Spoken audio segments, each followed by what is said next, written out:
आज हम UP triple S C NM का जो पेपर आया था उसका सेकंड सेक्शन देखेंगे। तो ठीक है, ये शुरू करते हैं।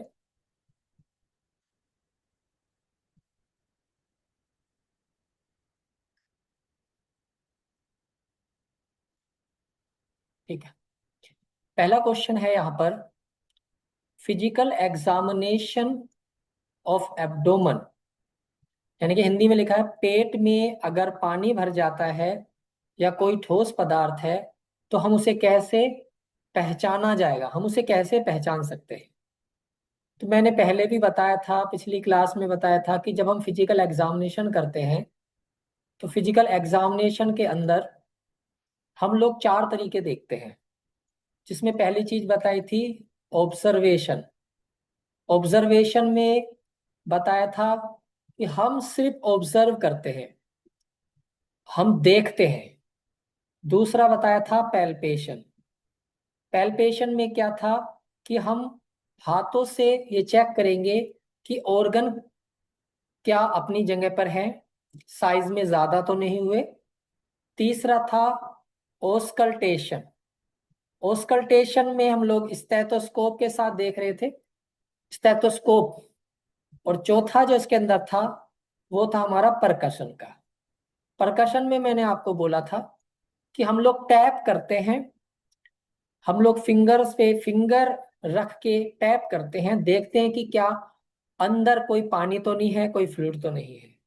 तो ऐसे में आप समझ सकते हैं कि ऑब्जर्वेशन नहीं है, ऑस्कल्टेशन भी नहीं है, पैल्पेशन नहीं है। ऑप्शन नंबर डी हमारा बिल्कुल सही आंसर होगा, क्योंकि परकसन मेथड के द्वारा ही हम लोग द्रव्य की जांच करते हैं। Next question.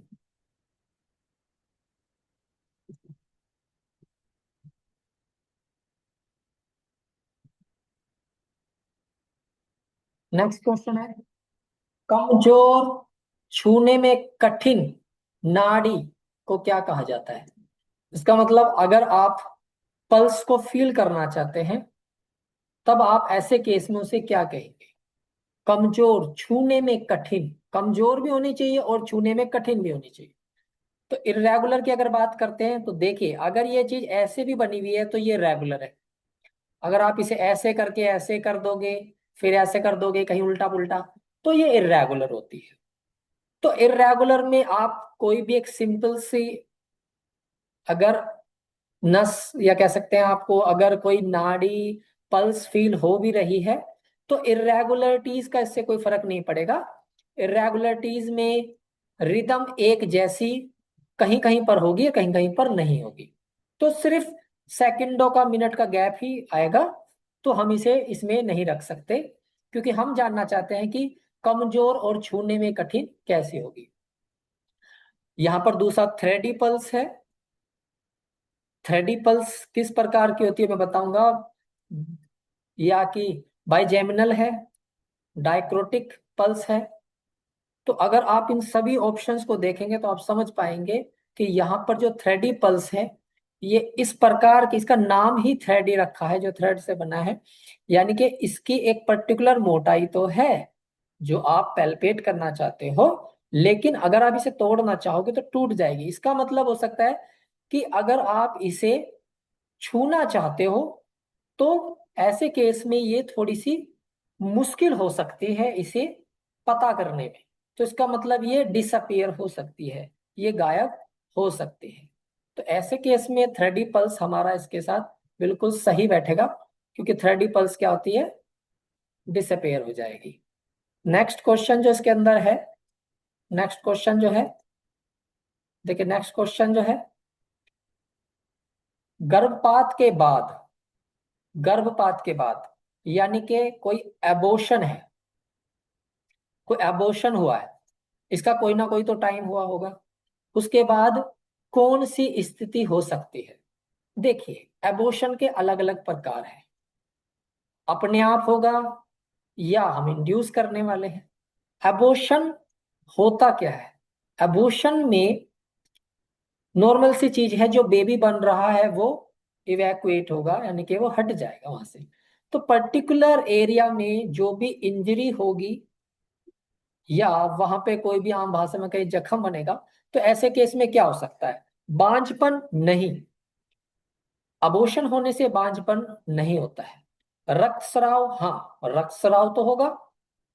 परफोरेशन, देखिए परफोरेशन का मतलब होता है छेद का होना, यानी कि सब चीजें सलामत है, बस एक छेद यहां पर हो गया, तो ऐसा नहीं है। ग्रीवा में चोट लगना, हाँ इंजरी हो सकती है, लेकिन इसका सर्वाइकल इंजरी से या सर्विक्स के एरिया से कोई लेना देना नहीं है, क्योंकि हमें पहले से ही पता है यूट्रस में कहीं ना कहीं तो इम्प्लांट हुआ होगा, है ना कहीं तो इम्प्लांट हुआ होगा, तो वहां से उसको दिक्कत हुआ है, ये चीज अबॉर्ट हुई है, तो इसका इस हिस्से से क्या लेना देना? तो इससे तो कोई लेना देना है नहीं, तो ये भी हट जाता है। चारों ऑप्शन में देखा जाए तो हेमरेज बिल्कुल बड़े आराम से चीज देखने को मिल रही है। और नॉर्मली भी अगर डिलीवरी हो जाती है तो आप उसमें 4 स्टेज पढ़ते हैं, और 4 स्टेज के अंदर आप जो चौथी स्टेज पढ़ते हैं उसमें ब्लड का होना ही होता है, यानी कि ये और ज्यादा ब्लड निकलता है, तो इसे हम लोग हेमरेज की कंडीशन में कह सकते हैं। ठीक है ना, तो इसके लिए ऑप्शन ये हेमरेज वाला बिल्कुल सही रहेगा। लेटने पर सांस में कठिनाई हो रही है, देखिए लेट रहा है कोई व्यक्ति, ये व्यक्ति तो खड़ा है, लेकिन ये व्यक्ति क्या है भैया, ये लेटा हुआ है, और कहाँ लेटता है भाई, कहीं तो बेड पे लेटता ही होगा, तो ये क्या है, ये हमारी रेस्ट, व्यक्ति रेस्ट कर रहा है रेस्टिंग स्टेज में। तो अगर कोई व्यक्ति रेस्टिंग स्टेज के अंदर है, तो ऐसे केस में ऑलवेज हमेशा याद रखियो, ऑर्थो ये वर्ड यूज किया जाता है।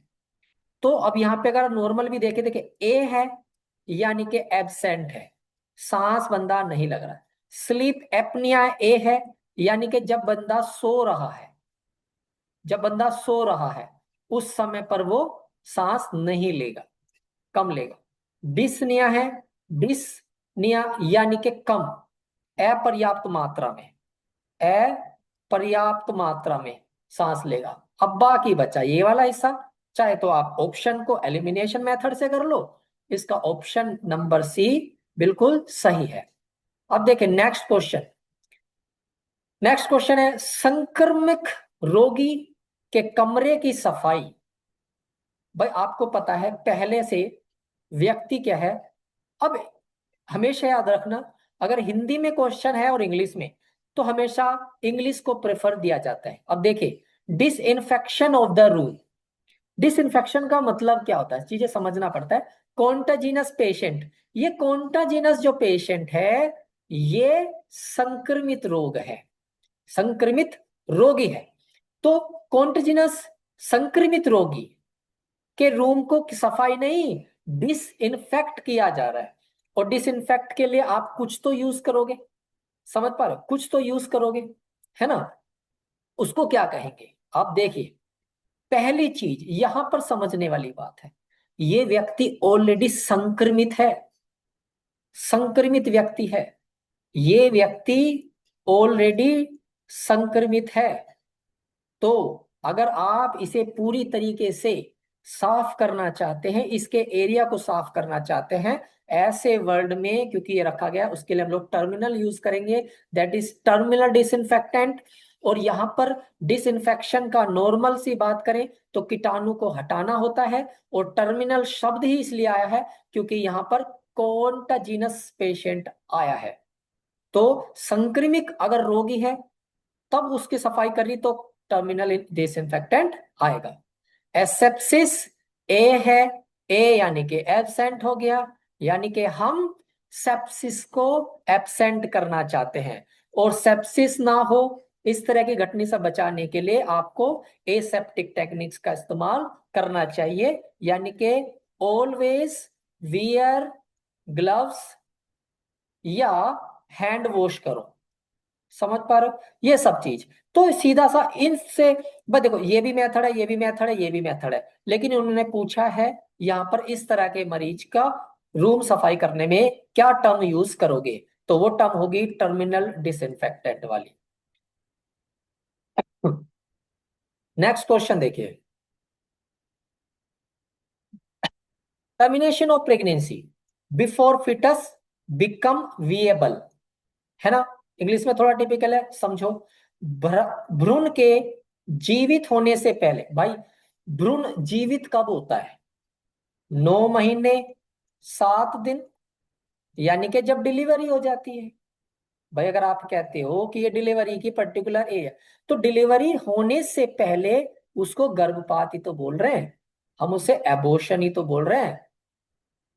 समझ रहे हो, एबॉर्शन ही तो बोल रहे हैं, पहले से ही लिखा हुआ है। Termination of pregnancy become foetus viable, उसे गर्भपात कहते हैं। तो यहां पर क्या कहते हैं हम इसे? गर्भपात कहते हैं। तो option B is the right answer for this question. And 32 question क्या कहता है? NIPI गाइडलाइन किस महीने में आयरन टैबलेट स्टार्ट करती है? इसे देखे, एक इसे लॉजिकली आप सोच के देखो, लॉजिकली भाई देखिए, लॉजिकली भी अगर आप सोचने की कोशिश करोगे, अगर कोई नॉर्मल प्रेगनेंसी में जब कोई लेडी होती है, तो स्टार्टिंग के जो महीने होते हैं, स्टार्टिंग के महीने यानी कि 3 माह तक, 3 महीने तक हम इसको आयरन की गोली सेपरेट नहीं दे रहे, हम इसे आयरन की गोली सेपरेट नहीं दे रहे। अगर हम इसकी गाइडलाइन की बात करें, तो गाइडलाइन के हिसाब से चौथा महीना होता है जब हम सेपरेट आयरन चलाते हैं। उससे पहले क्यों नहीं चलाएंगे? भाई साहब शुरू के 3 महीने तक तो आपको फोलिक एसिड की गोली प्लस आयरन चलानी पड़ती है कॉम्बिनेशन में। तो फोलिक एसिड चलाएंगे, फिर हम बाद में चौथे महीने से सेपरेट आयरन की गोली चलाते हैं। ठीक है, आगे देखते हैं नेक्स्ट क्वेश्चन 33। ये क्वेश्चन क्या कहता है? MTP 1971, देखिए अबॉर्शन इस तरह से डिवाइड होते हैं। अगर कोई कहता 1 माह का बच्चा है, तो 1 महीने में 30 मान के चलते हैं, 7 दिन का होता है, 7 दिन होते हैं 1 सप्ताह में, और बेसिक सी निकल के आते हैं 4 सप्ताह। बड़ा ही सिंपल सा मैथड है। 3 माह की बात करोगे तो 4 तिया, अगर 3 माह की बात करोगे तो 12 हो जाता है ना। अगर नॉर्मल सी बात करें, तो यहां पर हमें देखने को मिलेगा कि 20 सप्ताह। तो 20 सप्ताह कितना हो गया? 20 को भाग कर लो, 20/4, 4×5 = 20, यानी कि 5 महीने तक का। तो 1971 में जो पुरानी गाइडलाइन के हिसाब से देखा जाए, तो 20 सप्ताह तक के बच्चे को, 5 माह तक के बच्चे को हम लोग क्या कर सकते हैं? नॉर्मल तरीके से अबॉर्ट कर सकते हैं। अब अबॉर्ट करने में भी आप दो चीजों का इस्तेमाल करोगे। या तो आप करोगे, आपने नाम सुना होगा DNC, ये तो होता है डायलेट एंड क्यूरेटेज, या होता है DNE, है ना, इवैक्यूएट। तो अगर बेबी बड़ा है, जैसे कि 3 माह का बच्चा है, इससे ऊपर हो गया, तो अब ये पूरा बन जाता है। आपने देखा होगा कि प्लेसेंटा जो होता है वो 3 माह में पूरा बन जाता है, तो बेबी भी पूरा ही बन जाएगा। तो ऐसे केस में हम लोग DNE लेते हैं। और अगर हम लोग देखें तो 3 माह से पहले हम DNC कर रहे हैं। तो इन दोनों को ही हमने क्या देखा, MTP के माध्यम से 1971 में रखा गया। उसके बाद जैसे संशोधन आए हैं, संशोधनों में इन चीजों को बदलाव आया है। 34, प्री डिस्पोजिंग फैक्टर्स पूछे गए हैं। प्री डिस्पोजिंग फैक्टर्स, प्री यानी कि पहले, इससे पहले डिस्पोज हो, इससे पहले डिस्पोज हो, किस तरह के फैक्टर्स? नॉट प्रीडिस्पोजिंग फैक्टर, ये तो नकारात्मक पूछा है, नकारात्मक। हाइपरएमेसिस ग्रेविडम, ये एक ऐसी कंडीशन होती है जिसमें बार बार उल्टी लगती है, बार बार उल्टी लगती है मां को। अब देखिए, एक से अधिक गर्भावस्था होने का कोई मीनिंग नहीं बनता कि किसी को 2 बच्चे हैं तो उसको उल्टी ज्यादा लगेगा। ठीक है, प्रथम बार में अगर कोई मां बनती है, पहला तिमाही और कुपोषण, अब देखिए कुपोषण का कोई रिलेट नहीं बनता है, और एक से अधिक गर्भावस्था का भी नहीं बनता। अब ऑप्शन बचे हमारे सामने दो, या तो पहली बार मां कोई बनती है, या फिर पहली तिमाही में। देखिए सभी को पहली तिमाही में उल्टी लगेगी, ये तो स्वाभाविक है, लेकिन बार बार उल्टी लगेगी ये बिल्कुल स्वाभाविक नहीं। तो ऐसे में यहाँ पे बड़ा आसानी से चीज समझ में आ पा रही है, लॉजिकली भी अगर आप सोचें। प्रीमी पैरा, पहली बार जब भी कोई मदर फर्स्ट टाइम प्रेग्नेंट होती है, तो ऐसे केस में हाइपरएमेसिस ग्रेविड्रम नामक जो फैक्टर्स दिख सकते हैं उसमें देखने को मिल रहा है। लेकिन हम यहाँ पर क्या चीज कह पा रहे हैं कि प्रीडिस्पोजिंग फैक्टर्स नहीं है।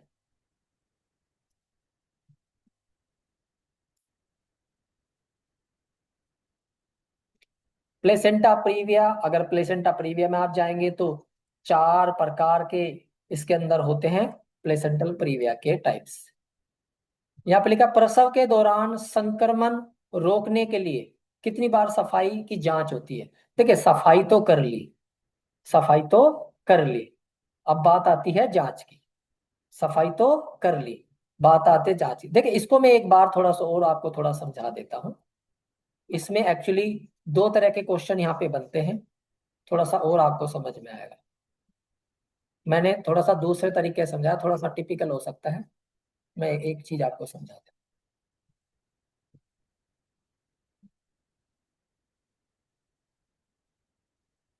देखिए इस नेगेटिव फॉर्म को समझ के देखिए, नोट प्रीडिस्पोजिंग फैक्टर्स, ऐसा कौन सा कारण नहीं है या कारक नहीं है। तो नकारात्मक हमसे क्वेश्चन पूछा गया, नकारात्मक ही हमारा आंसर होना चाहिए। तो सीधी सी बात कर देते हैं कि जहां पर हाइपर एमेसिस ग्रेविडम, यानी कि ऐसा कोई भी केस जिसमें उल्टी लगी, अगर हम ये पता कर लें कि किस कंडीशन में बार बार उल्टी लग सकती है, जो रिस्क में, उसे छोड़ के जो बचा वो हमारा उत्तर होगा। देखिए एक से बार अधिक गर्भावस्था, कोई व्यक्ति एक से ज्यादा बार अगर गर्भवती हो जाती है तो उसको उल्टी लग सकती है, बिल्कुल लग सकती है। पहली बार अगर कोई मां बनेगी उसको भी लग सकती है, पहली बार तिमाही में तो उसको भी लग सकती है। यानी कि तीनों तीनों कहीं ना कहीं गर्भ धारण से संबंधित है। लेकिन एक कुपोषण ही ऐसी चीज है जो इसके साथ बिल्कुल भी लिंक नहीं है, ये बिल्कुल भी नहीं है। तो हमने क्या किया, मैंने तरीका बताया आपको कि अगर क्वेश्चन माइनस है तो आंसर भी माइनस होगा। तो ये हटा देते हैं, ये हमारा ऑप्शन बन जाता है। तो ऐसे केस में आप माल न्यूट्रिशन लगेगा। तो क्वेश्चन का पैटर्न अगर आप थोड़ा समझेंगे तो आप समझ जाएंगे कि क्या है।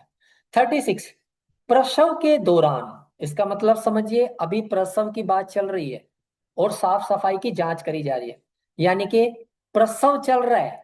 भाई साहब आपको पता होना चाहिए, LABOUR, लेबर, लेबर के 1 से लेके 4 चरण होते हैं, पता है ना, 4 बार 4 चरण होते हैं।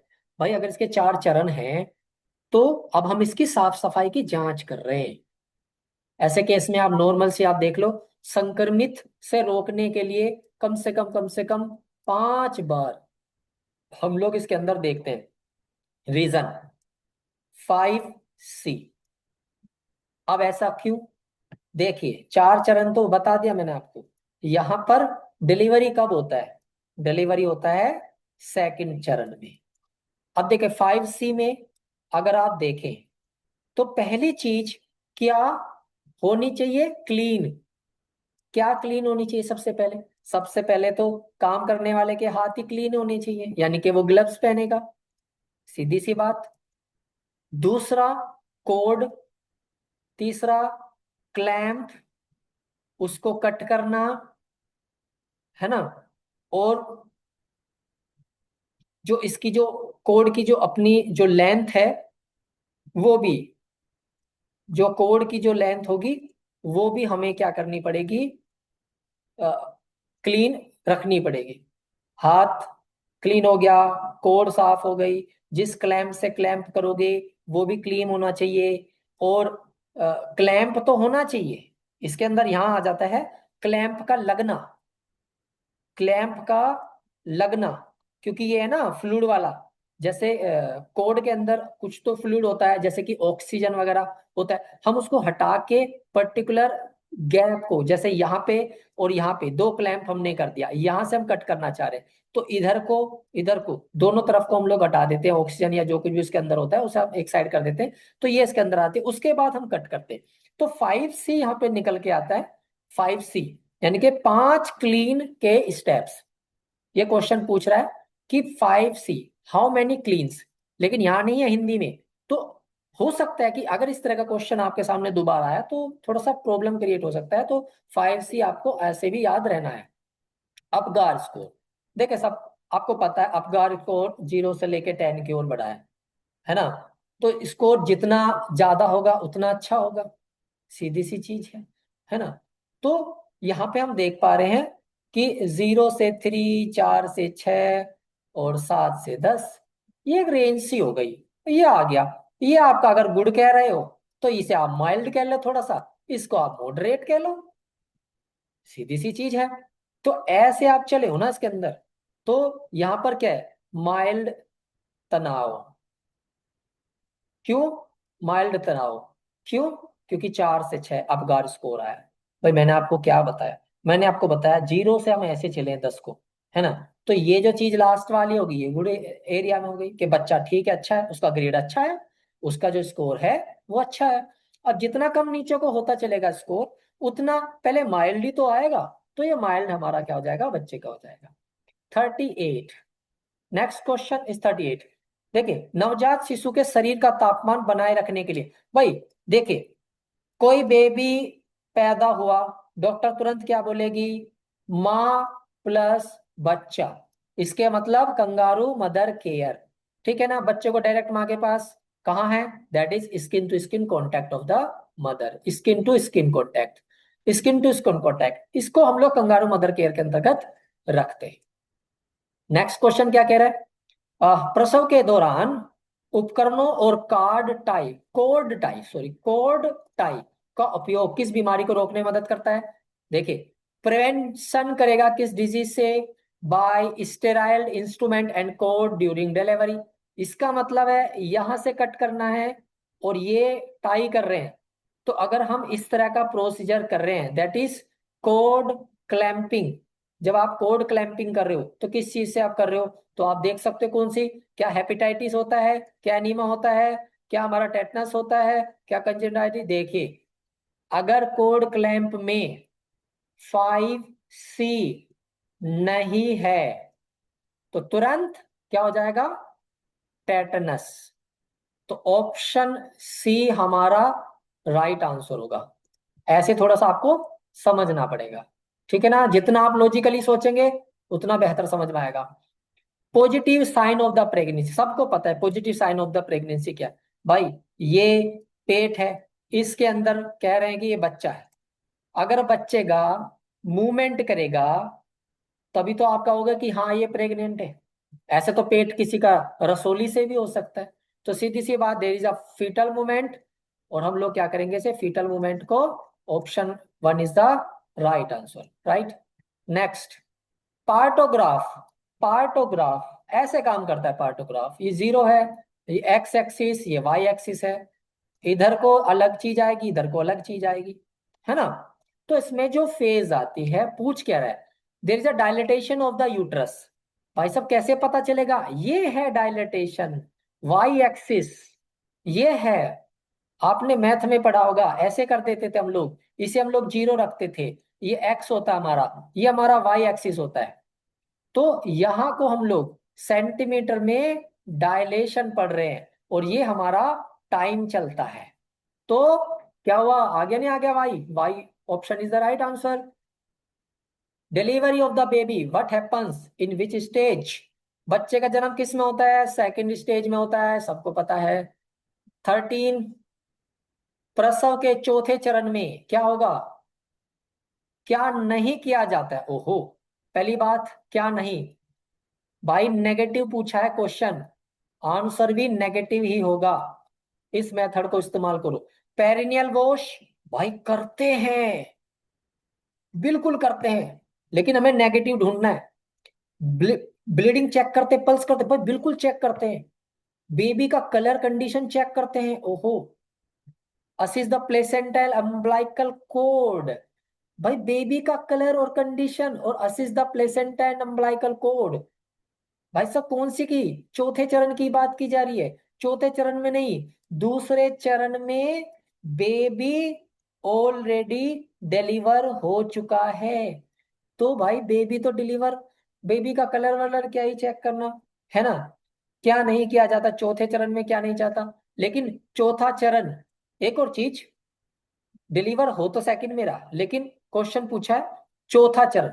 चौथा चरण में तो हम लोग कर क्या रहे हैं, हम लोग सिर्फ ऑब्जर्व करते हैं, मदर को ऑब्जर्व करते हैं, प्लस पेरिनियल वॉश या मसा पेरिनियल वॉश करते हैं, है ना, प्लेसेंटा वगैरह सब देखने के बाद। तो भाई साहब, प्लेसेंटा देखने की बात हो, अम्बलाइकल देखने की बात हो, ऑप्शन डी हमारा इसके अंदर आएगा, क्योंकि ये क्वेश्चन नेगेटिव है। हम इसे बिल्कुल नहीं कर रहे हैं, हम इसे करेंगे, क्योंकि बच्चा सेकंड स्टेज में ही डिलीवर हो चुका है और उसका ऑब्जर्वेशन वार्मर में चल रहा है ना, रेडिएंट वार्मर में उसका जो भी ऑब्जर्वेशन वो चल रहा है। ठीक है, तो ये सब चीजें तो ऑलरेडी हो रही हैं। ये दोनों तो मदर से संबंधित है, जो चल रहा है ऑटोमेटिक। ये बेबी का है, जो रेडिएंट वार्मर में चल रहा है। लेकिन ये प्लेसेंटा और अम्बलाइकल कोड, भाई ये तो थर्ड में आती है, ये तो थर्ड स्टेज में आती है। तो इसलिए इसका आंसर ऑप्शन डी होगा।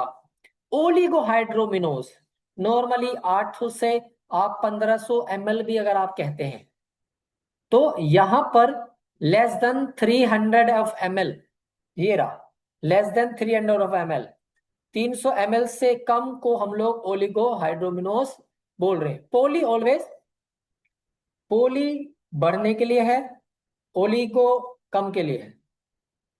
36 week of the pregnancy uterine found reach which part of the body. भाई 36, 36 को 4 से भाग करोगे 9 माह आ गया। भाई 9 महीने 7 दिन है। पहला बेबी पूरा ऊपर तक जाता है हाइट में, जीफिस स्टर्नम तक, उसके बाद नीचे आता है। तो जीफिस स्टर्नम का यहाँ पे हम लोग देख पा रहे हैं, जीफिस स्टर्नम, तो 36 सप्ताह में जीफिस स्टर्नम तक पहुंच जाएगा। अगर 46 नंबर का देखेंगे, श्रेणी नस में दबाव, गर्भावस्था में आमतौर पर कौन सा संकेत मिलता है। देखिए देखिए, सीधी सी चीज है कि यहाँ पर नस में दबाव की बात करते हैं। नस में दबाव जब होता है जब नसों का गुच्छा, जब नसों का गुच्छा बने तब दबाव आता है, यानी कि, और वो होता है हमारा वेरिकोस वेन के द्वारा। वेरिकोस वेन ही उसे बोलते हैं जब नसों का गुच्छा बनता है। ठीक है। 47, प्लेसेंटा इज कंप्लीटेड फॉर्म 3 माह, और 3 माह का मतलब है 4 × 3 = 12 सप्ताह।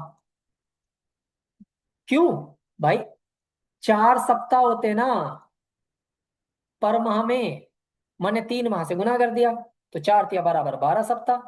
तो 12 सप्ताह यहाँ पे देखने को मिल रहा है। 48 क्वेश्चन, मेंस्ट्रुअल साइकिल जिसमें क्या होती है, एंडोमेट्रियम जो वेसल्स होती है, जो पर्टिकुलर जो लेयर है वो शेड होना शुरू होती है, झड़ना शुरू होती है।